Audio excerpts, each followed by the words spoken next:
Hi guys, Jen with Convicted Hearts. I hope you're all doing well. I hope you're all happy, blessed, safe. Anybody that's in the cold areas, it's snowing in the US, please stay inside, stay warm. I'm praying for you guys. Thank you so much to everybody that's already subscribed. If you're not subscribed, please do so. I've got some really good stories to share with you, and I'm going to kick this one off with some things that went down last week. But before I do that, I have to recognize what today is. Today is the 6-year anniversary of when my father's body was found. It's not technically his death anniversary date because I was informed when they found him that he had been deceased for at least 10 days. But it is the date that they put on his death certificate. So in my mind, it's the only date I have to hold on to as far as when he passed. With that said, it brings up something sort of off topic I wouldn't have planned to talk about, but it's probably a good idea because I think there's some other people out there dealing with some of the same. As a matter of fact, I know there is because a few of us have connected and we message each other and we're supportive of each other. For those of you that don't know, my father died at the hands of my brother. My brother took his life. And I eventually came to a point several years afterwards, maybe 2 or 3, where I forgave my brother. And I did so not just for him, but for myself. It was basically killing me, it was eating me up inside. I was miserable. I was a miserable person. I felt I had no purpose. I was angry, desperate, isolated. And I had to let it go. I had to hand it over to God and let it go. So that's what I did. You know, I understand that that might come off as strange to some people. I mean, it probably would have been strange to me before I had that awakening after receiving a letter from my brother apologizing for any hurt he had caused.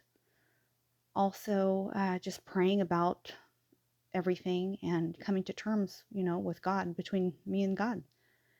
Also, nobody else was there with me, to help me get through that time, to help me bury my dad, to help me pay for it, to stay up with me at night when I was having nightmares, when I was too sick to work, too sick to function, could barely take care of my kids. No. So you would think that nobody would really have the nerve to judge that forgiveness I had, right? Wrong. Just last week, on my father's birthday, as a matter of fact, I received several hateful, disgusting, vile messages from a troll. I believe it was the same person, but from several accounts, telling me how sick and disgusting I am for forgiving my brother. For example, this one here: "You are disgusting.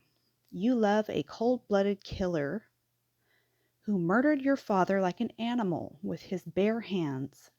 He is a vicious murderer, and you forgave him. You must be crazy." I said I forgave my brother. I didn't say I'm moving him in with me and my children. And I don't have to explain my forgiveness. That's between me and God.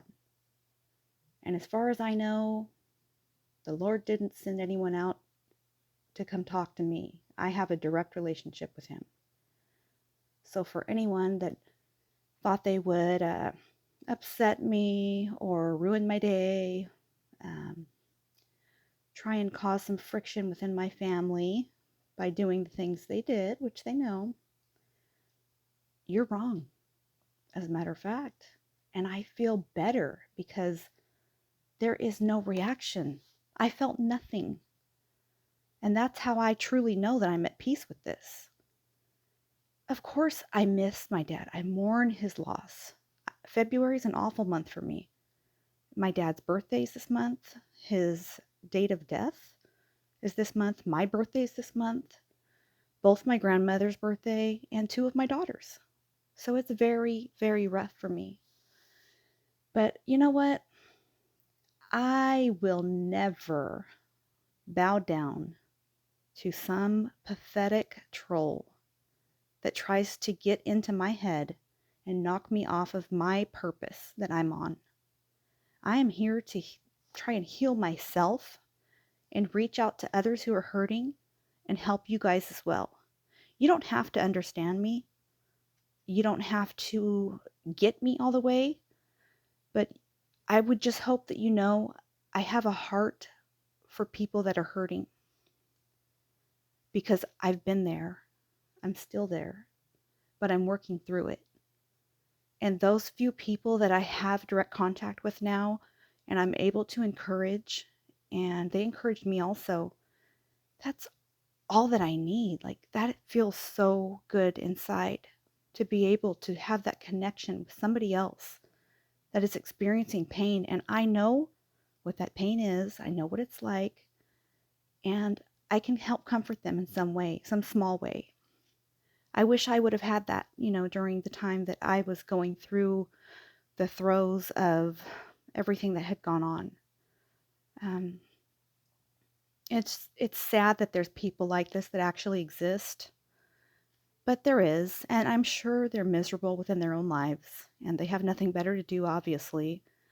Not sure who goes on to other people's public platforms and watches their videos and comments weird things like that.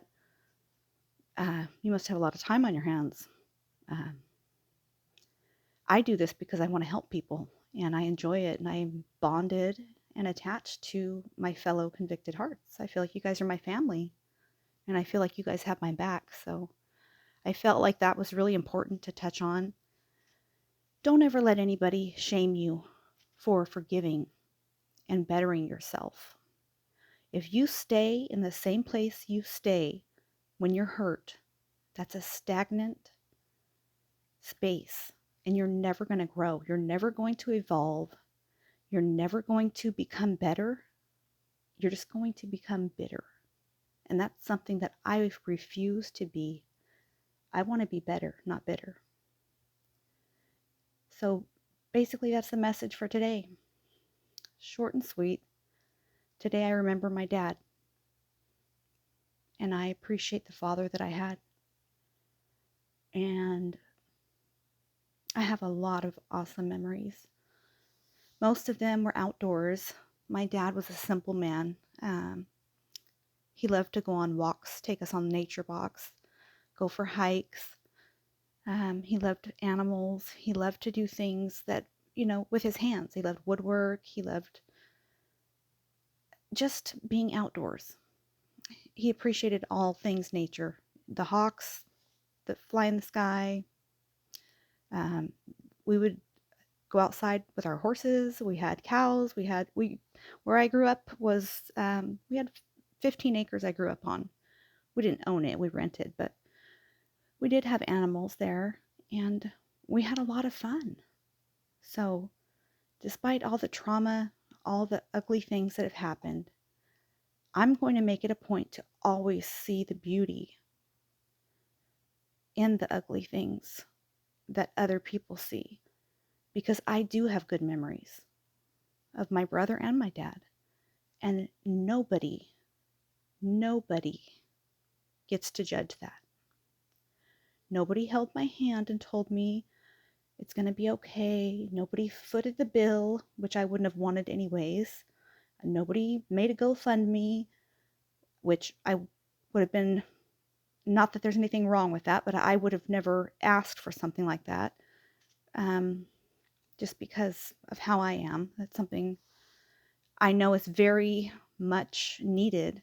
But luckily, my father was a retired correctional officer, and he also was in the military. So because he was in the military during Vietnam, he was able to be buried at the memorial site, and that helped a lot with the expense, even though it was still very costly. So basically what I'm saying, Don't let make don't let people make you feel bad for your choices, because ultimately you're responsible for your own life, how you live it, how you move forward, or how you choose to stay stuck. And I choose to move forward. I want to be a positive person in my children's life, my grandchildren's life, my friends' life, and in all of your lives. And I hope that I can lend that part of me to you guys. And you guys have definitely touched my heart and lent that to me. And just know that one or two or three sour apples doesn't ruin the whole pie, if you get what I mean. Like, that didn't affect me in a way that I will ever stop what I'm doing. This is only the beginning, and I have much bigger plans to come. So I just want to thank all of you that have shown me kindness, that have reached out to me, that talked to me down in the comments. Let me know what you think. I respect all opinions. You don't have to get it, you don't have to understand it, but just know that it made me, it made my heart feel at peace to forgive, because I was able to let go of something that was weighing me down. Literally, I felt something lift from my shoulders and my chest once I finally forgave. And if it feels good to me, then it shouldn't matter what anyone else thinks. If you love me, if you care for me, you will support me. If people are just out there for attention or are out to hurt you, they're going to say things that are hateful, and you just have to look past them. Block them, cut them out like cancer. Toxic people are no good in your life. You have no place for them. I have no place for them. And I got rid of most of them many, many years ago. And those that have tried to pop back up in recent weeks or months, block, block, block. It's very easy to do. So continue with the positive. I hope you guys have a wonderful week. And this one's for you, Dad. I love you until we are together again. You guys have a blessed and beautiful night, my Convicted Hearts family. Blessings.